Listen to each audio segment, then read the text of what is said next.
In Money Tuesday, we do something different. We take some of your questions. We open the money mailbag with financial planner Stuart Welch of the Welch Group. He joins us here in the studio now. Stuart, it's good to see you. Thanks for playing along here. Good morning, Rick. You know, this is one of those things where we find so many people will have questions, and a lot of times they just don't know where to start with it. And I know you hear that a lot of times with your clients. We do. People have lots of questions, and some of them are real basic, some of them are real complex. Okay, so what do we got? Let's start with our first question. This one came from Facebook. This is John asking, very basic, very broad question here, but one that a lot of people ask. What is the most promising 529 plan? Of course, that is a college savings plan. College savings plan. Hey, we have a great answer.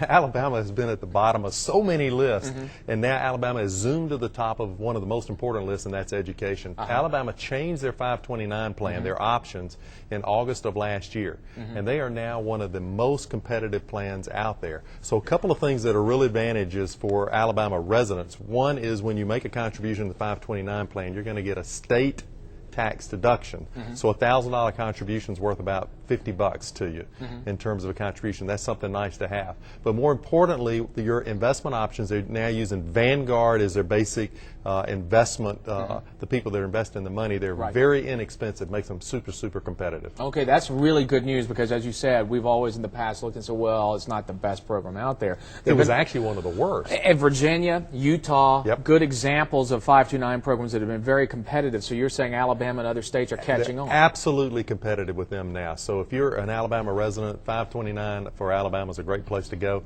If you've got money in other plans, consider rolling them back to the Alabama plan. Let me ask you one other question on that, because we're talking about folks, and the viewers out there are in-state. Is one of the advantage of it because you are investing in-state and you get those tax breaks now? Because of that, if you were investing out-of-state, you got to look and say, okay, do I really get any kind of tax breaks? Is that part of this? It is part of it. So the initial contributions are what gets the tax breaks, but once the money's in there, there's no future tax breaks related to that, other than any money in any 529 plan grows tax deferred. Okay, let's talk about the next question. My husband and I have decided to work hard to get out of debt this year. We have $7,000 in credit card debt, $11,000 car note, and we'll have a $7,000 student loan. We are getting about $10,000 back in taxes. I believe the credit card should be top priority. My husband thinks the cars should be paid off. Which? That question comes from an email from Candace. So Candace gets the gold star today. She's right. Generally, the credit card, you want to pay the credit card off because typically the credit card is going to have the higher interest rate. So usually you want to attack the highest interest rate first.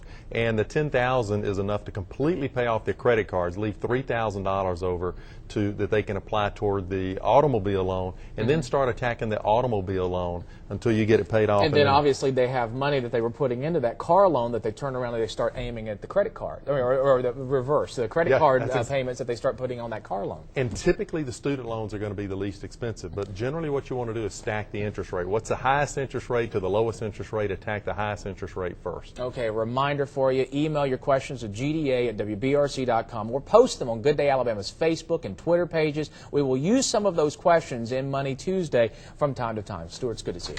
Thanks so much. Good Day Alabama continues with a talk.